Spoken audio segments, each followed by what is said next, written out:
예, 제 제목도 안녕하십니까입니다. AI 안전 안녕하십니까. 이게 많은 뜻을 갖고 있어요. 이게 뭐 아프지 않고 독감 안 걸리고 앞으로 잘 계실 겁니까 하는 뜻도 있고 그죠.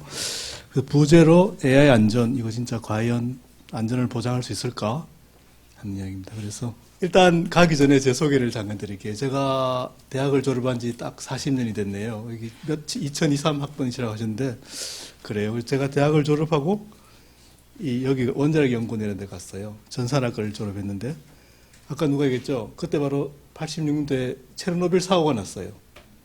그러니까 안전 연구하겠다 그러면 돈이 다 들어요. 한 5천억, 6천억을 썼어요. 이 연구소에서. 그 연구비의 한 90%가 안전만 연구하는 도시예요. 여기 기계 안전, 재료 안전, 뭐 컴퓨터 안전. 그러다가 제가 이제 미국 애들하고 이제 뭐 이게 뭐 일을 하고 있었는데 그때 같이 한국에 이 두 개의 큰 사고가 나요. 삼풍백화점이 무너지고 성수대교가 무너지고 미국 애가 야 너네들 공학을 도대체 어떻게 하는 거냐. 그래서 제가 이때부터는 안전을 공부해야 되겠다. 그래서 이제 두리번거리다가 보니까 저희 월성 2, 3, 4는 원자력 발전소가 있어요. 거기에 소프트웨어의 폴트 트리 어널리시스를 최초로 하신 분이 여기 계신 낸시 레빈슨이라는 교수님이 그 안전 보고서를 제가 보고는 야 이거 공부해야 되겠다. 근데 마침 그분의 제자이신 어디 가셔요? 차성덕 교수님이 한국에 카이스트로 오신다는 거예요. 그래서 제가 박사전을 하다가 지도교수를 바꿔서 차 교수님을 모시고 제가 안전을 공부하기 시작했어요. 이 94년, 5년 이때. 그래서 공부하면서 우리 참 사고가 많이 났죠. 지금 최근에 이태원 사건이 나고 했는데 그래서 뭐 그때 우리 초반부터 저는 핵 인공지능 연구실이라는 것도 있었고 그래서 제어 시스템을 국산화를 하다가 또 운 좋게 이 삼성전자에 붙들려 가가지고 이 자율주행 자동차용 반도체 또 이런 AI의 안전을 이제 연구하다가 지금 이 카이스트에 와 있는데 제가 하는 일은 주로 이제 그런 인베디드 시스템 안전, 사이버 피지컬 시스템이라 그러는데 그것이 이제 과연 이 환경과 사람과 같이 컴패터블 할 수 있는가 이런 일을 하신다고 보시면 돼요. 그래서 여러분도 뭐 제가 꼭 잘 갔다는 보다 이런 그 커리어 패스를 잘 보시고 저렇게 가면 되는구나 이렇게 좀 이해를 하시면 좋겠고요. 제가 운이 좋았던 거는 확실한 이런 도메인이 있었다. 원자력이라는 도메인이 있었다. 그걸 가지고 또 반도체로 넓히고 뭐 이렇게 요즘은 바이오 쪽도 넓히고 있는데 이 세이프티라는 것은 소프트웨어가 세이프하냐? 문제가 아니에요. 소프트웨어가 잘 들어가 있는 시스템의 세이프티거든요. 시스템 프랍티예요. 그래서 시스템을 알아야 돼. 그 시스템이 원자력 발전소든 자동차든 뭐든 의료기기든 그래서 앞으로 안전을 하신 분들은 시스템을 한두 개를 꼭 잡고 일을 하시는 게 좋다. 이런 말씀을 드리고 싶고요. 그래서 제가 오늘 뭐 얘기하려고 쭉 가져왔는데 앞에서 뭐 정책도 미리 얘기해 주셨고 안전의 개요도 얘기해 주셨고 그래서 제가 발표하기 좀 편해졌어요. 그래서 일단 과연 보장할 수 있는가 하고 요즘 핫한 이슈인데요. 요즘 제가 공부하는 게 바로 또 새로운 도메인 생명 소프트웨어에 대해서 이제 한번 이게 안전한가 공부하고 있습니다. 그래서 제가 원래는 한 50장 준비했는데 20분만 주신다 그래 다 부록으로 넘겼어요. 근데 이게 중요한 자료들이 굉장히 많으니까 나중에 요즘 노하우가 아니죠. 노웨어잖아요. 어디 가면 무슨 링크가 있고 키워드가 뭐 있으면 구글신, 빙신이 다 이렇게 주잖아요. 그죠? 그러니까 이거 찾아보시면 돼요. 공부하시면 됩니다.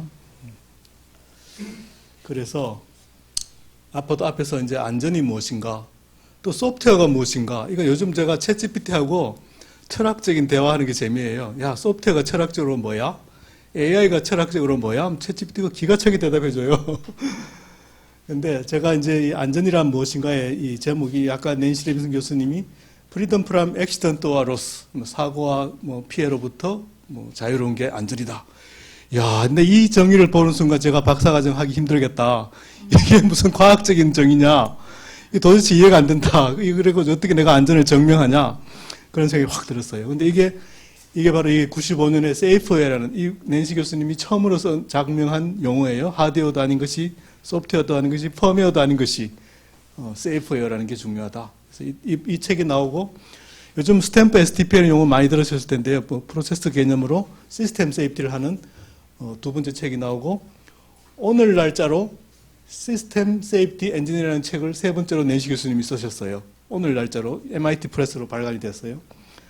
그리고 이제 영국 쪽에서 나온 게 이제 GSN, CA라는 이런 세이프티 케이스라는 책들이 있는데 소프트웨어 안전공학 하신 분들은 이것만 공부하시면 돼요.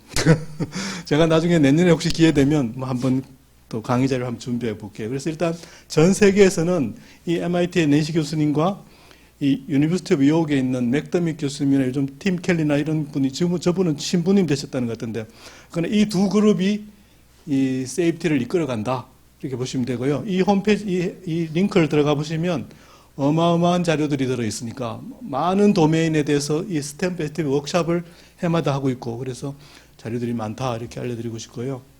제가 있고 저희 지도 교수님 계시고 그 외에 낸시 교수님 계시고, 제가 한 2년 전에 낸시 교수님의 또 지도교수인 댄베리 교수님을 제주도에서 만났어요. 그래서 4대가 만나봤는데 아직도 이분 워털루 대학에 강의하고 계시고요. 요공학 강의하고 계시고, 참 대단한 이 학맥을 제가 물려받은 것 같습니다. 차 교수님 감사합니다.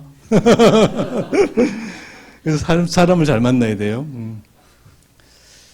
그래서 이게 안전이 뭔가, 이게 그 세이프의 책에 안전이라는 것은 과학 용어가 아니다. 아까 그 용어 정의부터 과학적인 정의가 아니잖아요. 트랜스 사이언티픽하다. 초과학이라 그래요. 그래서 우리가 이런 뭐 자율주행 자동차가 안전한가 이런 과학적인 문제 맞아요. 그런데 요즘 사람 브레인도 디지털 트윈으로 만들려는 시도가 있어요. 나중에 끝에 가면 얘기 드릴게요.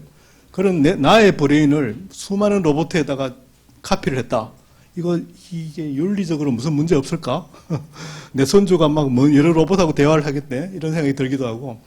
앞으로 우리 교수님, 교사님 다 없어질지도 몰라요. 뭐 전부 다 개인화된 AI 튜터가 다 가르칠 수 있다 이거죠. 이거 사회적인 문제가 생기는 거죠.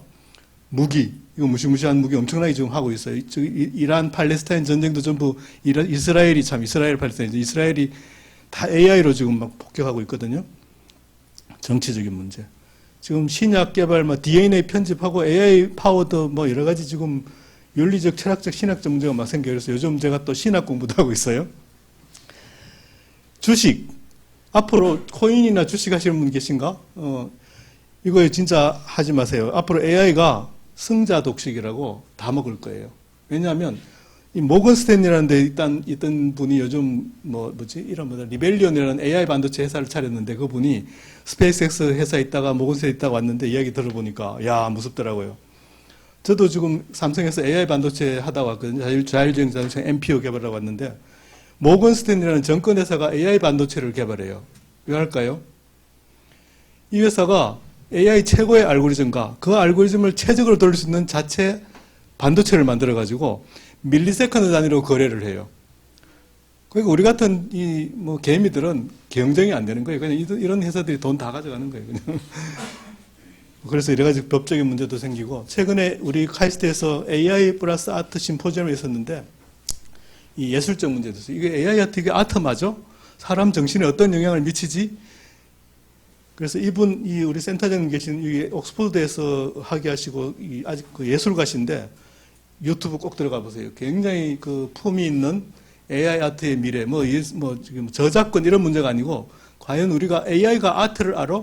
이런 정도의 아주 깊은 유튜브니까요. 링크 들어가서 나중에 보세요. 오늘은 시간이 없어서 제가 못 틀어드리겠습니다. 아주 좋은 그 강의였어요. 그래서 안전이란 그냥 과학적인 문제가 아니라 다양한 어떤 문제이기도 한데, 제가 여기다 빨갛게 칠한 이유는, 제가 아까 프리덤 프롬 액시던트와 로시스라는 정의가 조금 마음에 덜 들어가지고, 과연 안전이 뭔가, 제가 스스로 이 토마스 아퀴나스의 신학대전을 보고, 야, 안전이란 우주의 절대 가치를 깨뜨리지 않는 것이다.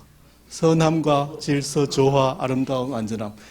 이 절대 가치가 이 토마스 아퀴나스가 얘기한 신이 존재하는 5가지 이유 중에 하나예요. 저는 이렇게 정의하고 싶었어요. 그래서 제가 최근에는 이렇게 이제 안전이란 이것이다. 나중에 뒤에 가서 왜 그런지 다시 한번 설명을 드릴게요. 그래서 그 안전 보안 이야기 계속 하셨는데, 일단 위험과 위협이 있죠. 이거는 보안이고 이거는 안전이에요. 그죠? 근데 해자드라는 것은 이게 로스 오브 컨트롤, 내가 이제 아웃 오브 컨트롤 되거나 내가 자동차를 컨트롤 못하면 사고 나잖아요. 우발적인 사고나 이런 의도하지 않은 그런 이제 실수로 인한 사고들인데, 그러니까 바이오가 잘못됐거나 이런 제가 주로 하는 차, 비행기, 원전, 로봇 이런 거에 인베드 시스템, CPS의 로스 오브 컨트롤에 인한 사고, 또는 요즘 AI가 점점 권력이 집중되면서 이 초거대 AI가 되면 우리 인간이 이제 통제를 할 수 없는 AI가 돼버리는 거죠.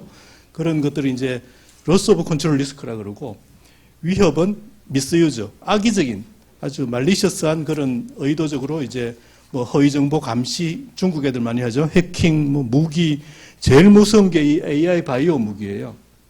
그래서 이런 것들이 이제 악의적인데, 전 이런 거는 학문이 아니다. 이건 때려잡아서 전부 감옥에 넣어야 된다. 그래서 저는 이거 안 하고 싶었어요. 그래서 저는 보안이 싫었어요. 그래서 사람이 엔지니어가 실수로 성수대기가 잘못 설계해서 무너지고 이런 거는 우리가 열심히 해야 되는데, 누가 와서 때려서 성수대기를 무너뜨렸다. 이거 그냥 잡아 넣어야죠. 그래서 저는 보안은 공부하기 싫었어요. 그래서 이제 뭐 미래 AI 리스크는 뭐고 현재 리스크는 뭐냐? 지금 GPT-4까지 왔죠. 그래서 GPT-N이 되면 Artificial General Intelligence, AI가 이제 인간이 하는 모든 일을 다 할 수 있게 되는 게 General Intelligence예요. 다른 말로 어떤 특이점, Singularity가 온다고 하는데, 앞으로 이런 Singularity AGI는 사람이 만드는 게 아니고 GPT-N은 GPT-N-1이 만들 것이다. AI는 AI가 만들 것이다. AGI는. 그래서 그게 이제 챗 GPT 뭐 5, 6에서 만들지도 몰라요. 지금 무시무시한 일이 벌어져요. 근데 이게 나쁜 놈이 지금 그래서 지금 GitHub이나 뭐 여러 가지 오픈소스 요즘 하드웨어 IP도 전부 오픈소스로 가고 있어요. 리스크5로. 뭐 바이오 데이터나 이런 것들을 가지고 어떤 나쁜 놈이 AGI 권력을 딱 집중해서 나 푸틴이 세계를 장악할 거야. 뭐 김정은이 할 거야. 그렇게 할 수도 있잖아요. 그래서 요즘 오픈소스에 대해서도 이제 저작권을 점점 이야기하기 시작했어요. AI가 이제 방대해지면서. 며칠 전에 챗GPT가 다운됐죠. 1시간 반 동안. 그 API 써서 하던 사업하던 모든 사람들이 전부 다 팍 서버렸어요.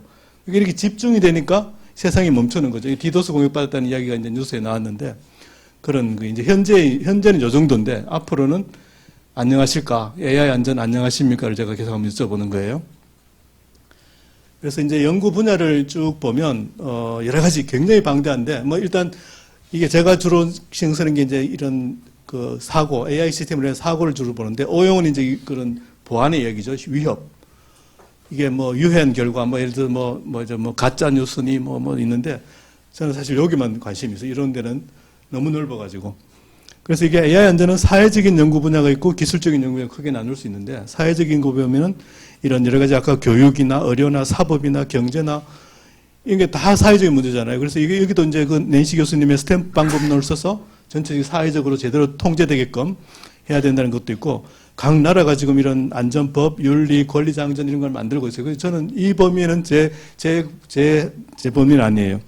근데 오늘 드리고 싶은 말씀은 아까 정책 이야기 나왔지만 전 세계가 이 AI 안전을 위해서 어떤 정책으로 가고 있는가 따끈따끈한 정보를 드리려고 이제 영국 AI 이게 11월 1일, 2일 있었어요. 한 2주 전에 있었죠.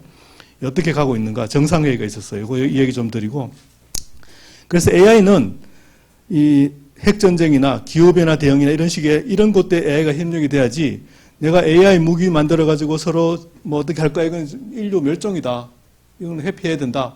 그래서 여러 가지 민간단체들이 운동을 하고 있어요. 그래서 저도 그 AI 무기 하지 말자 사인하고 했는데, 이런 거를 이 퓨처 오브 라이프 인스티튜트, 미래 생명연구소 이 사람들이 이런 거는 자살 경쟁이다. 레이스 투 더 바텀. 지금 미국이나 중국이나 뭐 많은 나라들이 러시아나 이게 전부 또는 오픈 AI나 구글이나 우리 네이버나 이게 좀 일종의 자살 경쟁을 하고 있는 것일지도 몰라요. 그래서 이거는 막아야 된다 이런 이야기가 있고요. 그다음에 기술적으로도 뭐 여러 가지 뭐 애드버스리얼 적대적 공격에 이제 튼튼하냐 이런 신뢰성, 오용, 설명 가능성. 요즘 세이프티 케이스는 다 설명을 해야 되는데 이게 사고 나면 설명을 어떻게 할 거냐. 이게 이제 AI가 해킹하고 AI가 방어를 하게 돼 있어요. 사이버 시큐리티도. 그래서 이런 것들도 이제 해야 되고. 제일 큰 문제가 이제 요즘 우리 윤석열 대통령이 자주 쓰는 우리는 뭐 자유민주주의의 가치를 같이 하는 사람끼리 함께 할 거야. 가치 정렬인데요. 인간의 가치하고 맞지 않는 가치를 가진 AI는 앞으로 인간을 종으로 삼거나 뭐 나쁜 짓을 할 수 있다. 이거는 사실은 AI가 너무 능력이 커져가지고 이걸 좀 통제해야 된다. 그런 이야기인데 저는 이제 여러 가지 아웃 오브 컨트롤 문제에 관련해서 이제 조금 더 말씀을 드릴까 합니다. 그래서 이만큼 이렇게 연구 분야가 어마어마해요. 그래서 앞으로, 근데 지금의 AI는 제가 처음에 1950년대 원자력 핵무기가 만들어졌잖아요. 1945년에 떨어졌는데, 그때 시절하고 굉장히 유사하다고 봐요. 핵무기가 이제 이게 우리가 인간이 잘못하면 통제불능에 이제 폭발력을 해서 인류 종말할 수 있잖아요. 근데 그게 체인 리액션이라는 걸 이제 발견하면서 서서히 컨트롤할 수 있다. 그래서 원자력 발전소로 이제 유익하게 쓸 수 있었던 거예요. 근데 AI도 지금 거의 폭발적으로 좀 크고 있거든요. 이게 이제 우리가 통제를 못하면 우리는 AI의 종이 되는 거예요. 그래서 그런 거를 지금 미리 조심해야 된다. 지금 그때하고 시기가 1940년대 시기하고 지금이 비슷하다. 그래서 어쨌거나 힘센 놈이 나타날 때는 조심해야 되는 거예요. 핵무기든 AI든. 그래서 제가 이제 또 다시 이 챗 GPT하고 노는 건데요. 야, 아까 누가 우리 회장님 말씀하셨죠. 소프트웨어가 뭐야, 뭐 AI가 뭐야, 이런 말씀하셨는데, 이 인간이 가지는 이런 모든, 이건 탁자든 의자든 전부 다 모든 기계장치든 경제시스템은 인간을 위한 목적을 가지고 있고, 앉아있는 의자도 다 목적을 가지고 있어요. 그 목적에 맞게끔 설계하는 것이다. 그래서 AI든 소프트웨어든 이 목적을 가지고 설계하는 거예요. 그래서 목적이라는 것 때문에 우리가 시스템이라는 걸, 도메인을 알아야 되는 거예요. 목적이 뭐냐? 내가 짜는 소프트웨어가 자율주행 자동차에 들어가는 거야? 로봇에 들어가는 거야? 정확한 목적을 알아야 되는 거죠. 그걸 아리스토텔레스 거의 BC 몇백 년 시절에 벌써 이렇게 목적인, 형상인, 진료인, 동력인, 뭐 코딩하는 사람, 동력인, 힘쓰는 사람, 이게 바로 설계하는 사람이에요. 여기 어떤 목적이네. 이게 어떤 requirement 스펙을 정확하게 목적을 잘 쓴다 이런 뜻이에요. 이 이론을 가지고 다 했어요. 그래서 제가 챗GPT한테 야, 이 아리스토텔레스 사원인 이론으로 AI가 뭐야? 물어봐요. 나중에 대답 기가 차게 해줘요. 그래서 이제 이 AI 얼라이먼트라는 것이 우리 사람의 목적이 있고 기계의 목적이 있는데 서로 털려버리면 이제 AI가 나쁜 짓을 할 수 있는 거예요. 그래서 이게 이 스튜어트 러셀이 미국의 지금 UC 버클리 교수님인데 이분의 거의 대가예요. 그래서 지금 오픈 AI 사장이 샘 엘터만인가? 뭐 이 사람하고 이 스튜어트 러셀 두 사람은 거의 바이든 대통령 강아지보다 더 자주 백악관을 떠나준다. 계속 가서 정책 이야기를 하고 막 여러 가지 일을 하고 있어요. 근데 이제 이런 AI 기계한테 잘못된 목적을 부여하면 AI는 그 목적을 달성할 것이고 인류는 AI의 종이 될 것이다. 또는 이 선한 인간 목적에 부합하지 않는 이런 나쁜 해킹 AI나 좀 목적은 맞는데 부족한 성능의 자율적인 사고 나는 것들. 우리 지금 이 미다스 왕의 문제라는 게 있죠. 마이다스 손만 대면 검으로 되는. 이제 난 부자가 될 거야 하고 내가 손만 대면 검이 되게 해주세요. 이분 어떻게 됐을까요? 굶어 죽었을 거예요. 밥만 먹으려 하면 검이 돼버리니. 그죠? 그러니까 인간도 인간 자신의 목적을 정확하게 알지 못하거나 명세 못한다. 이게 바로 리퀘어먼트 엔지니어링, 소프트웨어 공학의 첫 번째 단계, 리퀘어먼트 엔지니어링. 목적을 정확히 명세할 수 있어야 돼요. 지금 AI 시대는 그걸 다른 말로 프롬프트 엔지니어라고 그래요. 목적을. 그래서 이 질문하는 능력이 굉장히 중요한 소프트 스킬이다. 그래서 여러분도 AI를 잘하려면 이 질문을 잘해야 되고 목적 명세를 잘해야 된다. 그래서 그렇게 이해하시면 되겠습니다. 그래서 지금 얼라이먼트 이야기 한 몇 장 더 할게요. 이게 앞으로 이제 이 요즘 유럽에 오니까 AI 사장이 생겼더라고요. AI가 사장을 하면 더 정확하게 의사결정을 할 수 있어요. 그래서 너무 무서워가지고 AI 사장한테 인사권을 주지 말자. 나 잘리면 어떡하냐. 그래서 그렇지만 그만큼 AI가 앞으로 사람들을 다 조종할 거예요. AI 사장님 생기고 전쟁은 AI 참모총장이 전쟁할 거예요. 이런 무기 써서 어떤 작전을 어떻게 짜고 이게 AI가 더 잘하거든 사람보다. AI 참모총장 생길 거고 AI 과학자 생길 거고 뭐 교수님 교사님 다 이제 AI가 될 거고 해커도 AI가 해킹하고 로베스도 샘 엔틀만 같은 오픈 AI 사장은 이 로베스트를 제일 무서워하더라고요. 일종의 뭐 바이든 대통령을 설득해가지고 지금 당장 북한을 때리지 않으면 북한이 전 세계를 멸망시킬 겁니다. 그리고 설득을 잘못하면 전 세계가 이제 아마가 했던 상황으로 들어가는 거죠. 투자자도 마찬가지고. 그래서 이런 잘못된 AI가 행동을 할 때 딱 세울 수 있어야 되는데 앞으로 AI가 자기 파워를 셧다운 시키는 것도 피할 수 있다. 원자력 발전소가 안전한 곳은 원자력 발전소 셧다운 시스템이 있기 때문에 안전하거든요. 그것조차 피할 수 있고 자기를 여러 컴퓨터에다가 복제할 수도 있고 어떤 컴퓨테이션 파워를 자기가 다 끌어모아가지고 전체적으로 가지고 자기가 할 수도 있고 뭐 할 수 있는 얼라이먼트 잘못돼서 일어날 수 있는 일이 무지 많다. 그 중에 제가 제일 무서워하는 거는 AI 파워드 바이오 웨폰. 이번 이 AI 2주 전 AI 세이프티 서밋에서 미국 국토령하고 영국 총리가 한 번씩 언급했어요. 그래서 이분의 이 논문을 또 들어가 보시면 진짜 이거 AI가 실존적 이런 위험인가? 예를 들어서 소행성 충돌해서 지구가 멸망한다. 뭐 핵무기를 뭐 서로 쏴서 아마겟돈이 된다. 이런 식으로 AI가 진짜야? 괜히 겁주는 거 아니야? 뭐 이런 식의 이제 논의들이 있어요. 그래서 지금 이 사람이 이제 발표하면서 확률까지 적어놨는데, 언젠가는 올 것이다. 이분 한 2070년, 지금 여러분 20살인가요? 앞으로 한 40년 정도면 이거 온다. 이런 말도 하고, 아까 AGI 같은 거는 뭐 손정희 같은 분이 10년 내로 온다. 뭐 이런 말들이 있어요, 지금. 그래서 잘 대비를 하셔야 된다. 그래서 제가 챗GPT하고 노는 이야기, 아리스토텔레스 철학으로 AI가 뭐야? 라고 물으면 쫙 설명해줘요. 그래서 일단 이 소프트웨어는 뭐냐? 인간의 목적을 위해서 어떤 목적을 논리고 아키텍처이고 컨셉이고 설계다. 이게 코딩이나 프로그래밍만 소프트웨어가 아니고 그런 건 AI가 다 더 잘할 수 있어요. 앞으로 소프트웨어란 이런 목적을 가지고 설계하는 것이다. 그런데 이 인간의 목적에 따라 사람이 잘 설계하는 게 소프트인데 좋은 목적 따라 선한 인간이 AI를 설계하면 좋은 건데 나쁜 인간이 나쁜 목적으로 설계하면 이제 나빠지는, 이제 난리 나는 거죠. 근데 문제는 앞으로 아까 30년 뒤에는 AI 목적에 따라 AI 자기가 AI를 설계해버리면 이제 이게 신이 되는 거예요. 신이 바로 이 세상을 설계했는데 신의 목적에 따라 신이 설계한 게 우리 사람이고 이 세상이잖아요. 그죠? 그만큼 AGI가 무서워지는 거예요. 그래서 이런 식의 얼라이먼트 문제에 대해서 깊이 생각을 해보시면 좋을 것 같아요. 자, 그래서 이런 상황을 어떻게 잘 관리할까 해서 이제 이 11월 1일 날 2주 전에 모였어요. 영국에서 모였어요. AI 안전 정상회의라고 이제 어떻게 관리할까 해서 있는데, 뭐 부록 3에 가면 아까 자세한 이야기도 있지만 제가 잠깐만 이야기할게요. 영국 애들은 이런 좀 유능한, 영국 애들 영어를 잘하니까 이 친혁신적인 규제를 해야 된다. 뭐 규제만 하면 안 되고 친혁신을 하면서 규제해야 된다. EU 애들은 주로 GDPR 같은 프라이버시를 굉장히 강조해요. EU에 있는 자동차에는 블랙박스가 없어요. 내 허락 없이 내 얼굴 찍지 마. 이런 이제 GDPR 같은 게 있고. 중국 애들은 야, 앞으로 우리 나라에서 AI 사업하려거든 알고리즘 제출해. 지금도 소프트웨어 소스 코드 제출해 그러거든요. 알고리즘 제출해 그러고 있고. 미국은 아주 뭐 우리 디스크리미네이션이 없고 뭐 AI를 위해서 권리 장전을 잘 만들었어요. 그런데 이 모든 분들이 뒤에 숨겨놓은 카드들이 하나 있어요. 다 AI 무기하고 있어요. 그런 지금 겉으로는 아주 뭐 멋있는 이야기를 하는데 속으로는 전부 다 그러고 있어요. 그래서 나중에 한번 말씀드려볼게요. 끝에서. 근데 이 회의 장소가 튜링 아세요? 튜링? 알란 튜링? 그분이 옛날에 2차 대전 때 이 독일 암호해도 코드 브레이크 하던 그 장소가 블레처리 파크인데 여기에 이제 상징적으로 여기로 다 모았어요. 이 전국 총리가. 모았는데 이 브렉시시라고 이제 EU에서 탈퇴했죠.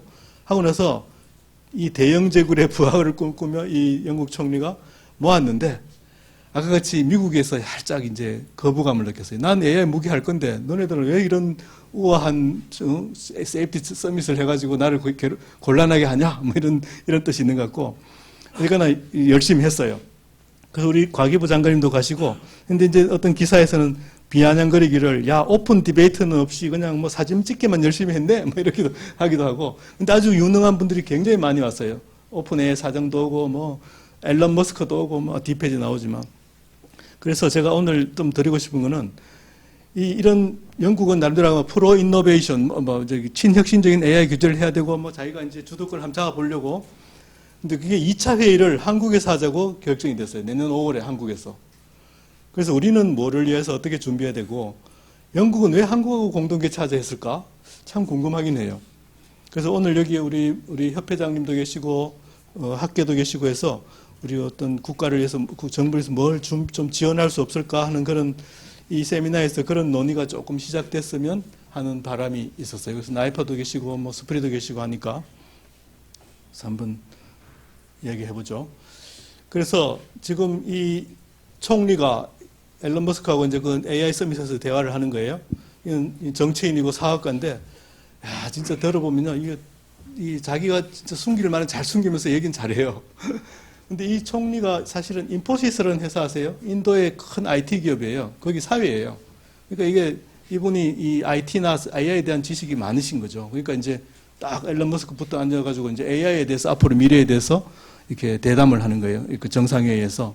근데 이제 우리 여기 샘 앨트먼 오픈 AI 사장이 이제 하는 것 중에 우리 국가를 이끄는 리더들이 뭐 안전이니 보안이니 가짜 뉴스니 이런 걸 극도로 심각하게 다루고 있다. 좀 불평을 하는 거예요. 난 지금 빨리빨리 술 취하고 API 팔아먹고 돈 벌어야 되겠는데. 근데 이제 이 사람이 이제 이 AI의 미래가 어떻게 되냐고 이제 쭉 얘기한 그 중에 재미난 이야기가 많은데 한 개만 이야기하면 야, 우리 헐루시네이션이 문제다. 뭐 이런 말 많이 하죠. AI에. 근데 사실은 이 샘 앨튼 생각하기를 아까 그 코딩, 동력인 같은 노동하는 걸 AI가 제일 먼저 할 것이다. 그다음에 뭐 변호사나 뭐 의사나 이런 지적인 활동하는 걸 AI가 할 것이다. 이렇게 했는데 놀라운 것은 그 창의적인 못 할 거라고 생각했는데 예술가를 AI가 하더라 이거죠. 그러니까 왜냐?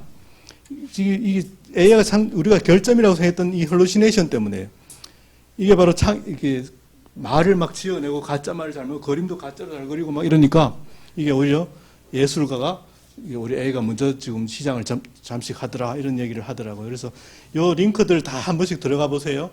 근데 이제 이렇게 했더니 미국 부통령이 이제 런던에 왔어요. 왔는데 야 미국 대사관으로 AI 전문가들 다시 다 와. 그래가지고 여기서 막 이거 틀어보면 미국 스타일로 해요. 막 앞에 막 빵빠레를 울리고 대통령 이거 다 일어나가지고 박수 치고 뭐 바이오 웨폰 얘기하는데 이분 하는 행동이 마음에 들던다 이거예요. 지금 따로 모임을 만들어버렸어요. 그 11월 1일, 2일 날. 그래서 이제 참 이 정치적인 그 갈등들도 보면 재미나요. 뭐 미중만 갈등이 있고 미영도 갈등이 있고 참 재미나요. 그래서 이 회의에서 이 두 개의 토픽인데 하나는 이 챗GPT 같이 아까 AGI가 될 수 있는 놈들을 좋은 분 계시다. 질문할까? 어떻게 조심해야 될까 하는 거 있고 두 번째는 이 제너럴 AI는 아니지만 내로 AI지만 이런 위험할 수 있는 이런 영역에 대해서는 논의하겠다. 이 회의의 논의 주제예요. 나머지 뭐 자율주행 자동차나 뭐 우리 네이버에 있는 뭐 모델 이런 거 걱정 안 해요. 이분들은 일단 아주 이 두 가지 주제만 이제 논의를 했는데 두 그룹이 있어요. 그 FLI 그 퓨처 라이프 인스티튜트에 있는 이런 회장, 부회장 이런 분들이에요. 이 스카이프 만드신 분이고 이분이 회장 있고 거기 어드바이저로 있는 이 스튜어트 러셀이 이제 있는데 앨런 머스크도 이쪽에도 붙어 있어요. 여기서는 막 이제 AI 이거 조심해야 됩니다 하고 뭐 여러 가지 그 뭐 내고 있는데 이분 샘 앨트만 이분하고 여기 야 이분도 대단하다. CTO인데 34살이에요. 앞으로 여러분들 10년 내로 이제 이런 오픈 AI 같은 회사의 사장 CTO 해야 돼요. 그래서 이 유튜브도 재밌어요. 이 월스트리트 저널 기자가 아주 냉정한 질문을 많이 하더라고요. 당신 요즘 바이든 걔보다 열심히 백악관을 더 넣는다면서요? 막 이렇게 질문하더라고요. 그러니까 그만큼 백악관에서 왜 부르겠어요? 이런 분들 왜 부르겠어요? 이런 분들 왜 부르겠어요? 불러다가 미래를 준비하고 있는 거예요. 지금 AI 웨폰도 해야 되겠고 여러 가지 해야 되고 하니까 지금 그거 진짜 기술 수준이 어디까지 왔어? 뭐 이러고 있는 거죠. 그래서 이제 그 주제 아까 했듯이 두 가지 미스유즈와 로스 오브 컨트롤에 대한 것들인데 이런 사이버 시큐리티는 바이오 웨폰이 다 미스유즈고 이 권력 집중과 아웃 오브 컨트롤이 이제 있는데 과연 이 국가 간의 정책이 협력이 가능할까? 그 영국은 이 아까 이 EU랑 중국과 얘들이 AI가 1등, 중국 2등, 자기 영국이 3등이라고 주장하고 있어요. 그러면서 이제 이런 나라 상에서 우리가 좀 주도권을 잡아보려고 이제 중국을 부를까 말까 하다가 불렀어요. 그랬더니 미국 그 부통령이 하는 말이 너 그건 영국이 부른 거야. 나는 안 불렀어. 이렇게 이제 일단 비토를 놔요. 그래서 중국 그 과기부 차관이 우리도 AI 안전을 열심히 잘하겠습니다. 영국의 그 서밋에서 발표를 해요. 그랬더니 영국 과기부 장관이고 미국 상무부 장관님 자세 좀 보세요. 저놈이 지금 뒤에는 뭘 숨겨놓고 저런 좀 AI 코 세이프티를 한다고 저러나 하고 딱 이렇게 팔개과 딱 보고 계시잖아요. 이게 참 재밌는 그런 기사들이. 이게 다 AI 서밋의 현재 상황이에요. 2주 전 이야기, 2주 전. 그래서 저희 우리 카이스트 내에서도 여러 가지 논의가 있어요. 뭐 법적으로도 논의하고 여러 가지 뭐 포럼을 하면서 이거 진짜 과연 안전하게 완벽하게 할 수 있는 거야? 그래서 기술적으로는 어찌어찌 해서 할 수 있어요. 법적으로도 만들면 돼요. 법을 만들면 되니까. 그게 뭐 레귤레이션 하는 건 쉬워요. 그냥 억압을 하면 되니까. 그런데 제가 안전을 40년을 해보니까 제일 어려운 게 경제적인 문제예요. 지금 당장의 베니핏이 때문에 미래의 그 위험 부담을 지금 희생을 시키는 거예요. 계속. 그래서 이거 진짜 우리 자본주의 사회에서는 이거 경제적으로 AI 안전 또는 소프트 안전 자체가 힘들 것 같다는 생각이 들고요. 이 무기금지 이런 협약이 생겨야 되는데 IAEA 같은 그런 기관이 생겨야 되는데 지금 뭐 각자 따로 놀고 있어요. 치열하게 경쟁 중이고 앞으로 이 전쟁은 게임같이 AI가 수행할 것이다. 그래서 저희 안에 AI 연구원이 있고 윤리나 법 이런 것도 연구하고 있고 아까 얘기했던 이런 AI 아트나 이런 것도 하고 있고요. 그래서 정치적으로는 거의 불가능할 것이다. 그래서 제가 미중 AI 안전 합의 될까 이런 생각을 하고 있고요. 지금 민간에서 노력하는 것 중에 퓨처 오브 라이프 인스티튜트를 계속 보세요. 여기 보면 23가지 이 AI의 원칙, 뭐 연구는 이래 해야 되고 저거는 해야 되고 하고 딱 정확하게 밝혀놨어요. 거기 사인하세요. 이제 동참하세요. AI 무기 쓰지 않기로 합시다. 동참하세요. 이런 게 좀 열심히 잘하고 있어요. 그래서 들어가서 사인도 하시고 본인이 뭐 하고 싶다. 우리는 핵무기도 없는데 AI 무기라도 있어야지. 뭐 이런 생각을 할 수도 있어요. 지금 그런 상황이에요.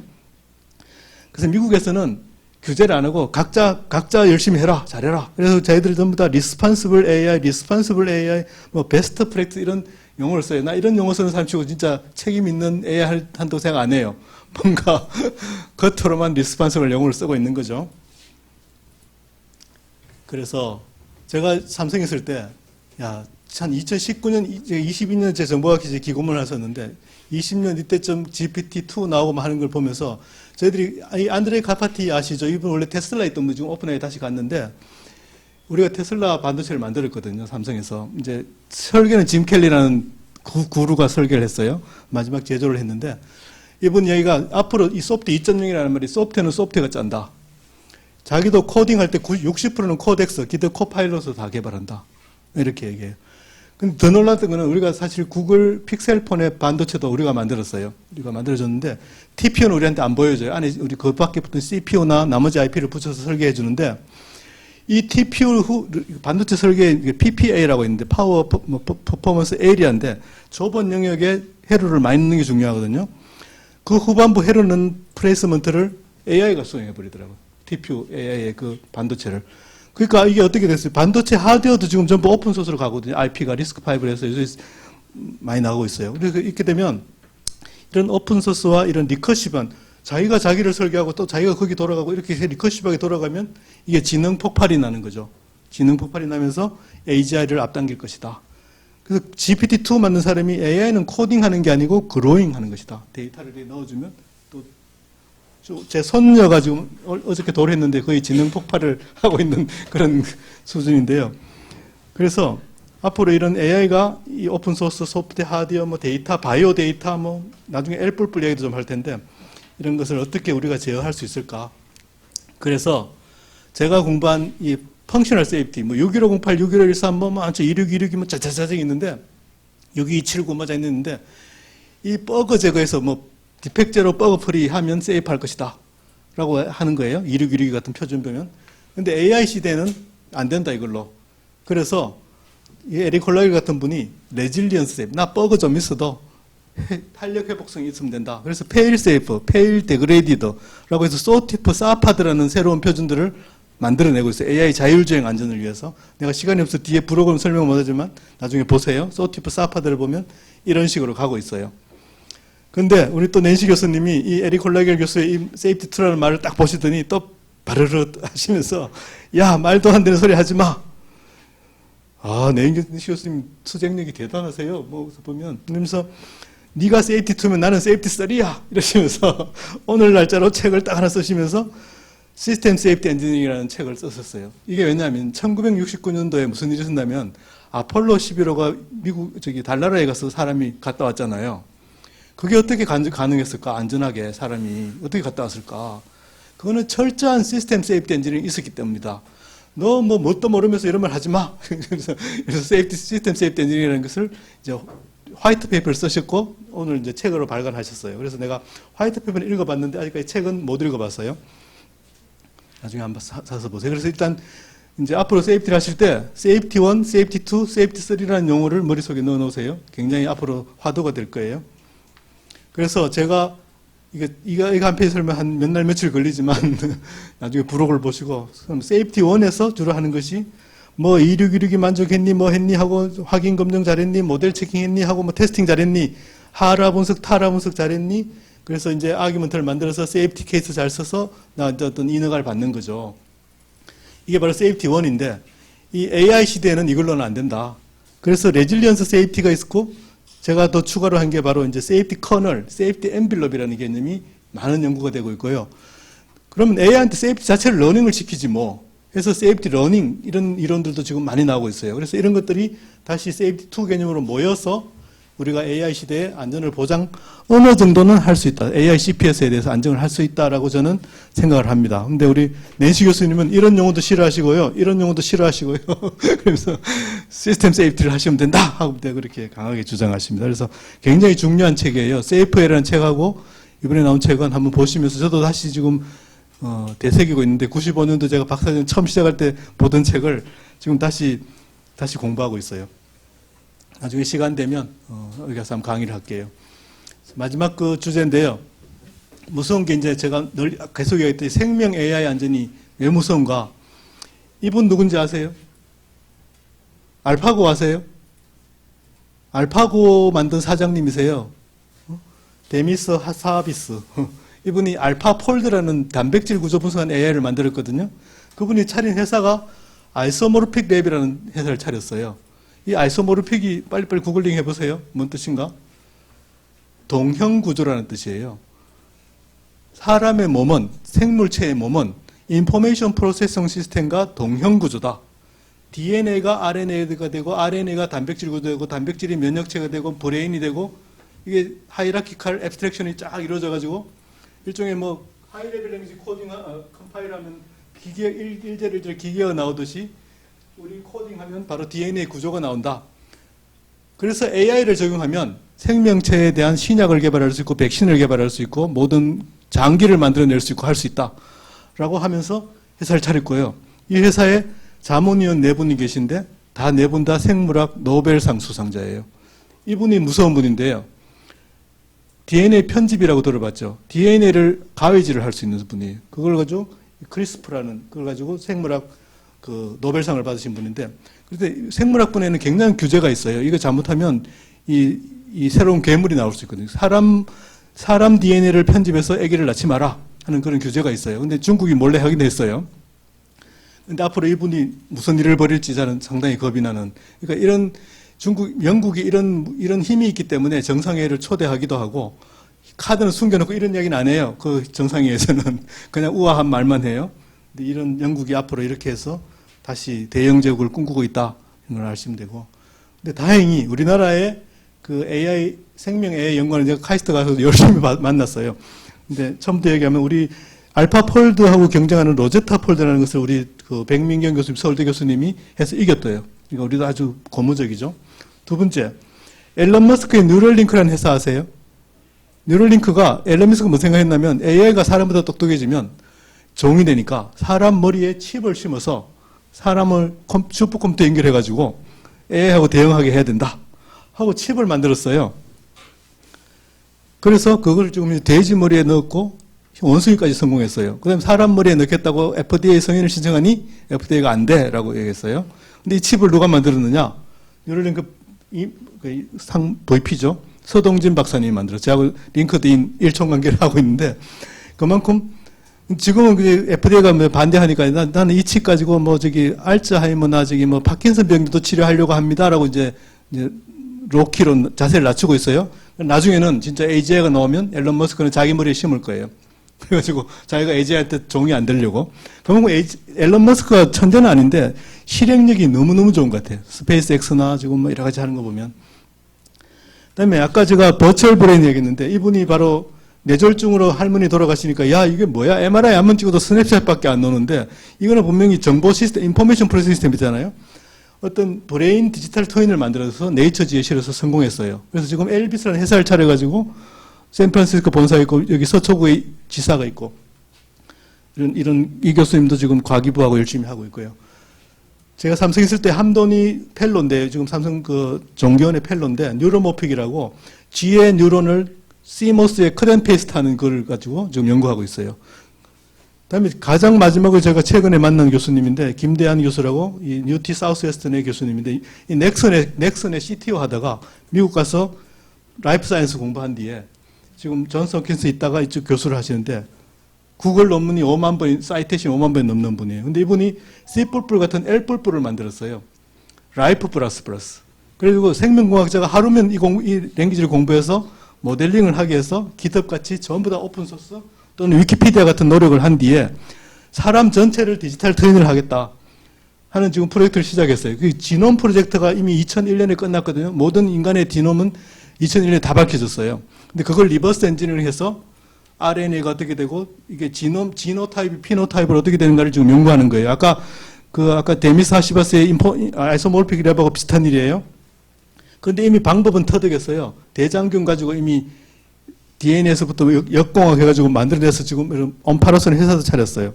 그래서 제가 누구 소개해주기도 했는데, 그러니까 이런 식으로 이제 이제 시간 문제다. 이제 앞으로 이런 AI가 들어가고 집단지성이 붙으면 이 시간 단축을 할 수 있을 것이고, 브레인 디지털 턴이 나올 것이고, 이게 바로 메타버스로 갈 수도 있고, 반도체로 들어갈 수도 있어요.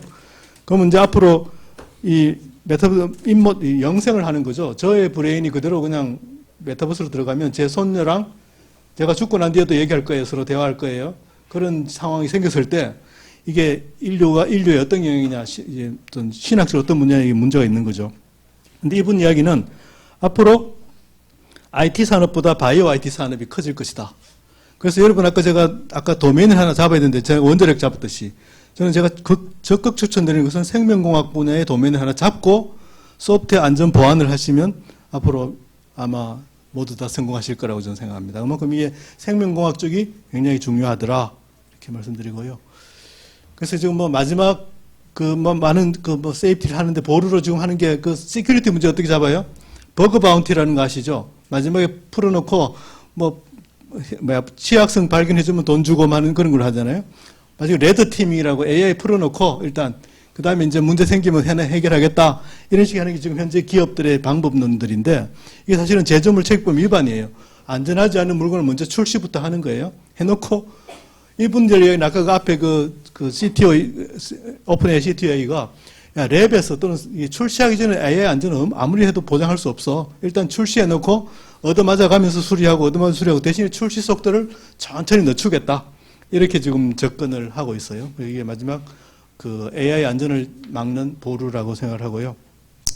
그래서 안전이란 프리덤 프람 액시던트와 로스가 아니고 안전이란 이거다. 그러니까 저기 신학대전 한번 보세요. 그래서 제가 원자력 연구소에 있으면서 우리 대문에 이게 적혀 있거든요.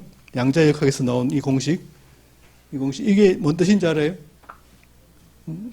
상대성 이론이잖아요. 근데 시큐리티 하는 고려대 가니까 고대 김성주 교수님 계시죠. 그분이 얘기가 에라는 모아 코드의 제곱에 비례한다 이러시더라고요. 그러니까 그런 식 그런 말도 하고. 그러니까 지금 AI라는 무서운 게 나왔고 원자력이 나왔고 지금 다음이 이제 DNA가 있는 거예요. 무서운 거예요. 그래서 이게 지금 세 가지가 이런 놀라운 기술이 다 신의 비밀을 인간이 찾아낸 거예요. 이거는 다 선한 곳에 써야 된다. 이게 악한 곳에 쓰이는 순간 인류는 멸종한다. 근데 더 무서운 거는 이게 이제 양자역학이 지금 퀀텀 컴퓨터를 가고 있거든요. 지금 이제 약간 컴퓨테이션 문제가 있어서 지금 AI가 폭발을 못 하는데 퀀텀 컴퓨터가 나오는 순간 이제 AI는 진짜 폭발할 거예요. 지식이.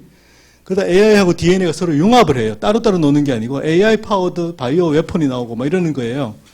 이렇게 잘 되면 우리 여기 계신 분들은 1000년 만년 살 수도 있고 좋은 신약이 나오니까 아니면 바로 그냥 인류 멸종으로 갈 수 두 가지 길이 딱 정해져 있는 거예요. 그래서 두 가지를 잘 보셔야 되고 제가 마지막 장인데요. 제가 몇 주 전에 이 소프트 중심대학의 사업 중에 고등학생 소프트 경진대회가 있었어요. 심사위원장을 했는데 어떤 친구 단국대 무슨 부속고등인데 요즘 왜 골든타임 놓쳐가지고 앰뷸런스 타고 가다가 응급실에서 뺑뺑이 돌다가 죽는 사람 많잖아요. 그래서 응급실하고 앰뷸런스 기사하고 연결시키는 앱을 만들어가지고 주변에 가장 가까운 빈 응급실 자리에 있는 곳에 우선순위 높은 응급 환자부터 집어넣는 그런 앱을 만들면서 결론을 이렇게 썼더라고요. 몇 명의 팀원이 수만 명을 살리는 방법은 소프트웨어뿐이다. 이 말 듣고 제가 감동을 받아가지고 상 줬어요. 지금 이거 있었으면 이태원 사고 안 났어요. 몇 명의 팀원이 만들었으면 이태원 사고도 막을 수 있다고요. 그러니까 이런 거예요. 그래서 이 소프트웨어나 AI가 사람을 살릴 수도 있고 죽일 수도 있다. 그래서 우리 배도환 교수님 말씀인데 앞으로 여러분들은 좋은 신약이 나서 제가 100세시 되면 여러분들은 120세까지 살 거예요. 소프트웨어하고 AI하고 같이 살아야 돼요. 그래서 잘 하셔서 인류의 미래를 멋지게 이끌어 가주시기 바랍니다. 예, 감사합니다.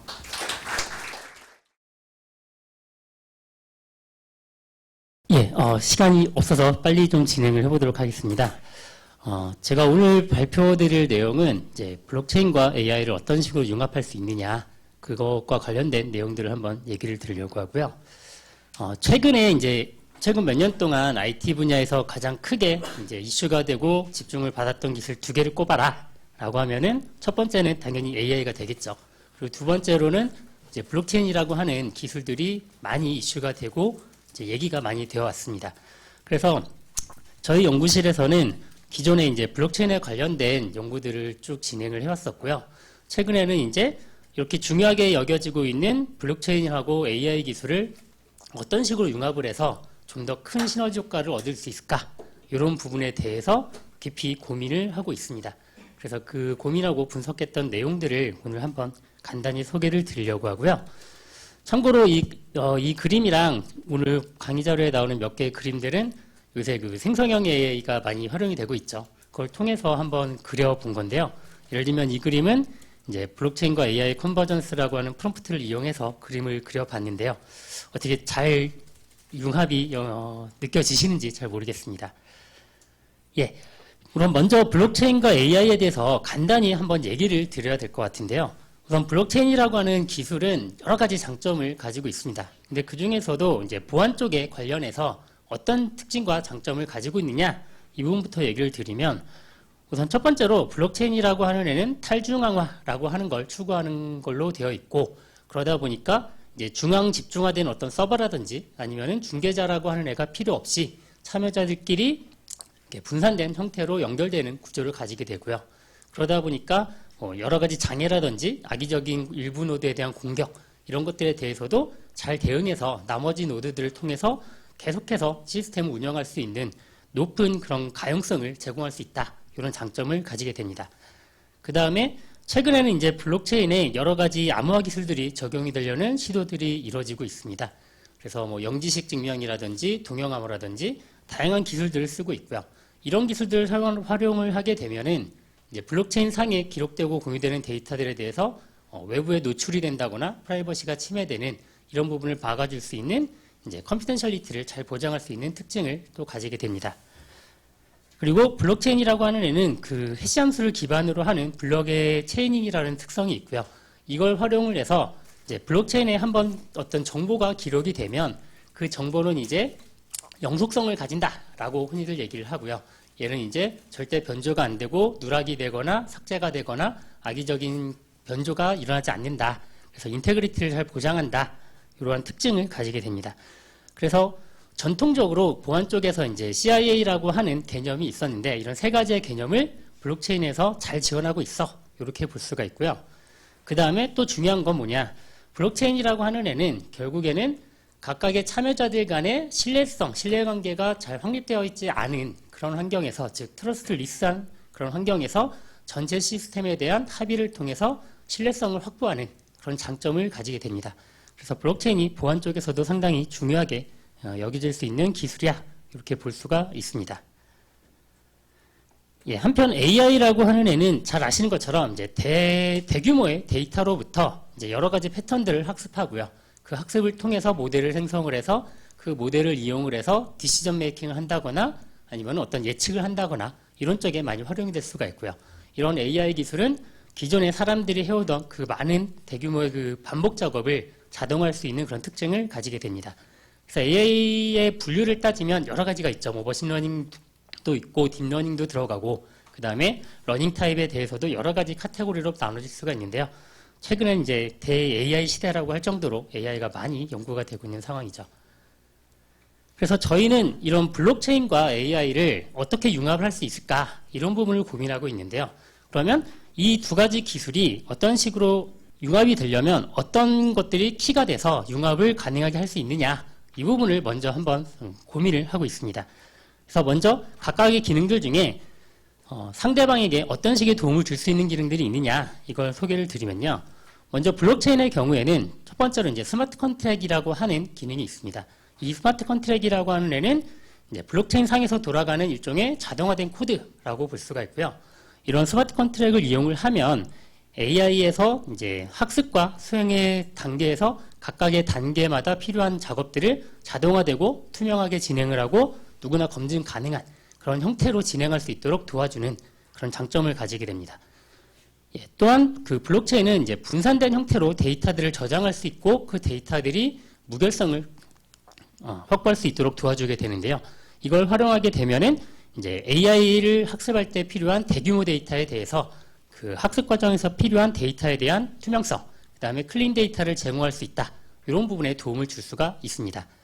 그리고 블록체인에 적용되고 있는 다양한 암호화 기술들을 활용하게 되면 이제 AI를 운영을 하다 보면 여러 가지 프라이버시에 대한 이슈들이 많이 발생하죠.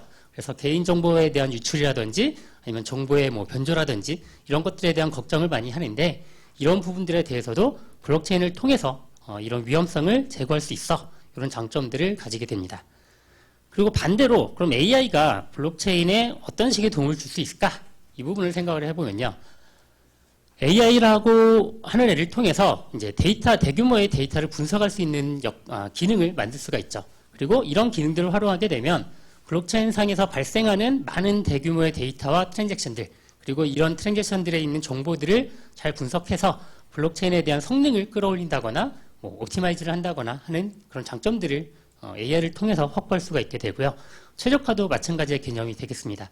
AI를 이용을 해서 합의 알고리즘을 좀 더 최적화시킨 형태로 동작시킨다거나 하는 쪽으로 접근할 수가 있습니다. 그리고 AI에서 이제 기계학습 등을 이용을 해서 다양한 패턴을 분석을 할 수가 있게 되죠. 그러면 이런 분석을 블록체인에 적용하게 되면 블록체인 기반의 여러 서비스들이 지금 동작을 하고 있는데요. 이런 서비스들에 대해서 정상적인 데이터와 이상 데이터를 비교하고 그다음에 조금 이상한 데이터들과 활동에 대해서 탐지를 하고 예방할 수 있는 그런 부분들이 가능해지는 그런 장점도 가지게 됩니다.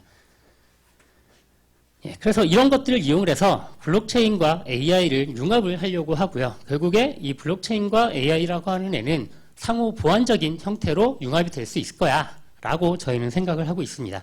그래서 예를 들면 블록체인에서 방금 얘기 드렸던 분산된 형태의 데이터 저장과 분산 컴퓨팅 기술을 이용을 하면 그걸 이용을 해서 AI에서 대규모 데이터를 학습하고 분석하고 하는 데 사용하는 부분에 큰 도움을 줄 수가 있을 거고요. 그리고 이렇게 만들어진 AI 모델을 이용을 하면 블록체인 상에서 돌아가는 스마트 컨트랙이라든지 이제 블록체인 기반의 서비스들에 대해서 여러 가지 패턴 분석과 최적화 이런 것들에 도움을 줄 수가 있게 됩니다. 그리고 이러한 블록체인 기반의 기술들을 활용을 해서 AI의 모델을 좀 더 안전하고 투명하게 학습할 수 있는 그런 방안이 마련이 될 수가 있다는 거죠.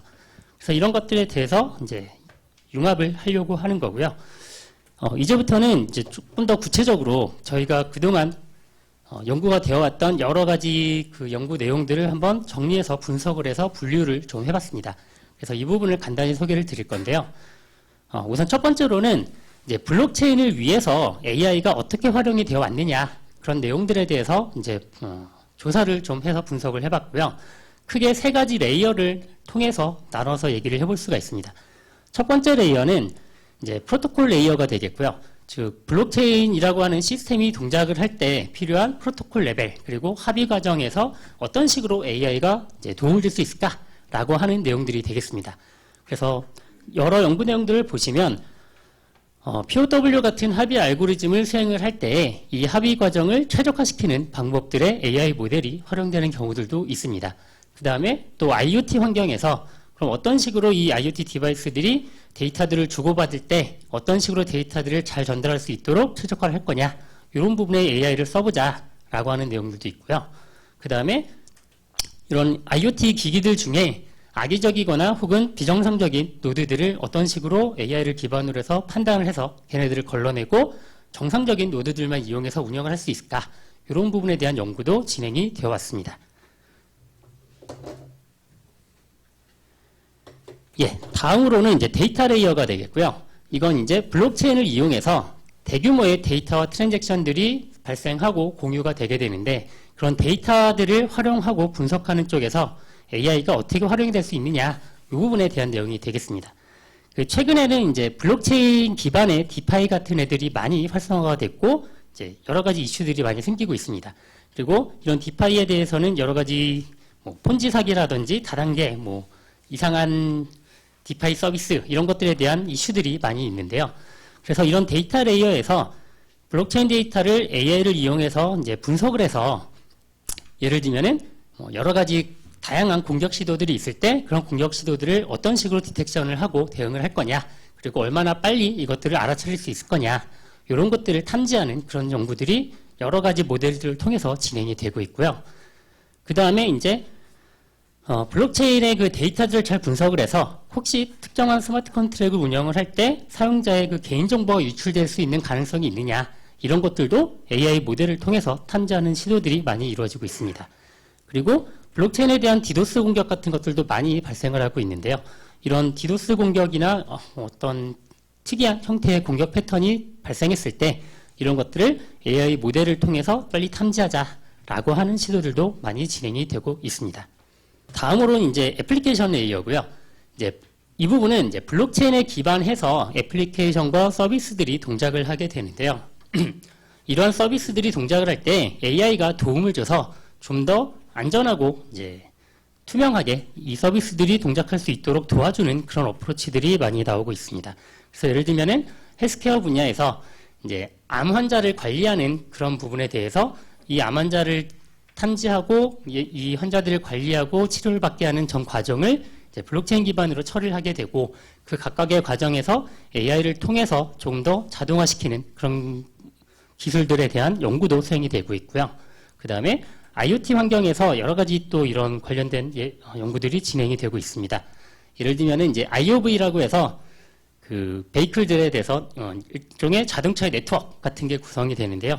이런 자동차 네트워크상에서 데이터들을 어떤 식으로 수집하고 공유할 거냐, 그리고 이런 것들을 이용해서 자율주행을 어떻게 연결을 할 거냐, 이런 부분에 대해서도 관련된 AI 모델과 블록체인을 활용한 연구들이 진행이 되고 있습니다.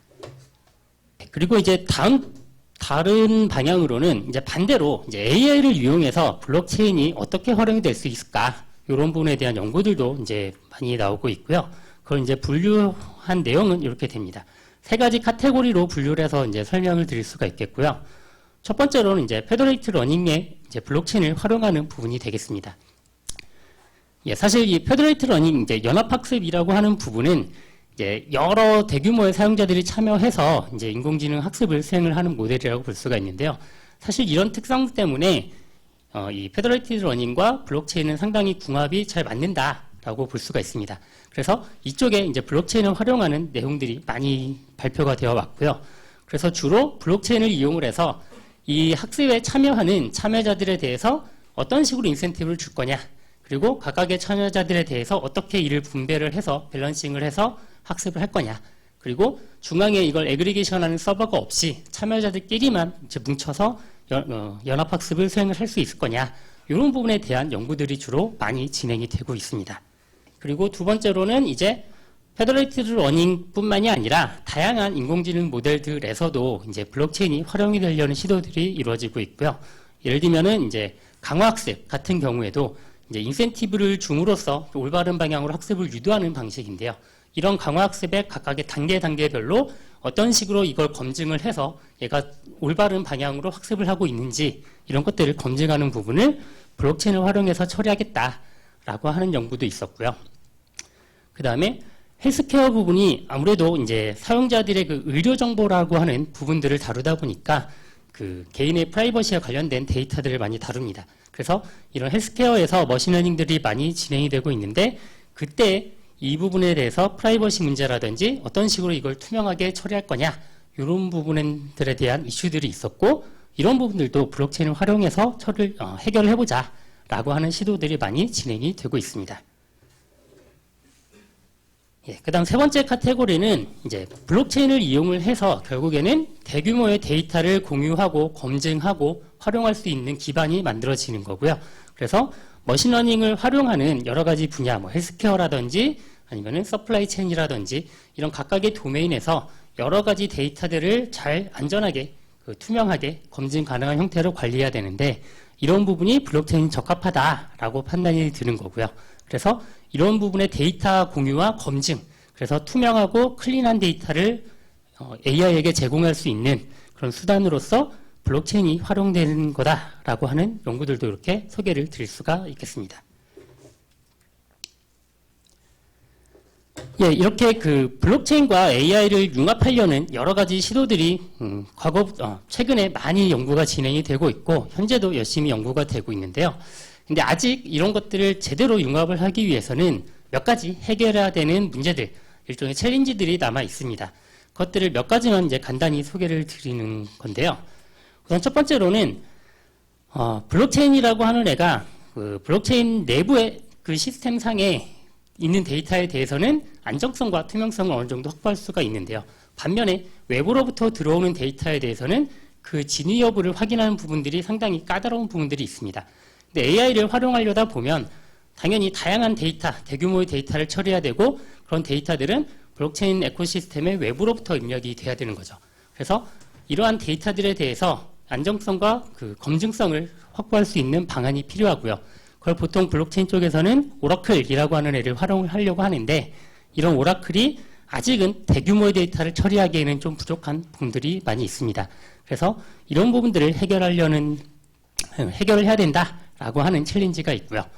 그 다음에 블록체인이라고 하는 시스템이 그동안 열심히 발전을 해오긴 했지만 아무래도 성능상으로는 아직 더 발전해야 될 필요성이 많이 남아 있습니다. 그래서 AI와 제대로 융합을 하기 위해서는 블록체인의 성능을 더 끌어올려서 이제 대규모의 AI 모델에 대해서도 같이 진행할 수 있는 만큼의 수준으로 성능 향상을 해줘야 돼. 이런 부분들도 있고요.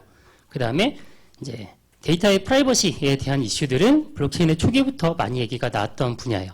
그래서 이 데이터들이 블록체인을 통해서 공유가 되는데 이런 공유되는 환경에서도 어떻게 하면 사용자들의 프라이버시를 잘 보호할 수 있을까? 그런 기술들이 많이 필요한 상황이야. 이렇게 볼 수가 있습니다. 그리고 그 외에 뭐 스토리지에 대한 문제도 있고 그리고 아무래도 기술적인 부분만 발전하면 되는 게 아니라 여러 가지 표준화라든지 아니면은 각종 규제에 관련된 부분들도 챌린지로 남아있는 상황이라고 볼 수가 있습니다. 예, 그리고 저희가 특히나 요즘 이렇게 집중을 하고 있는 부분은 뭐냐.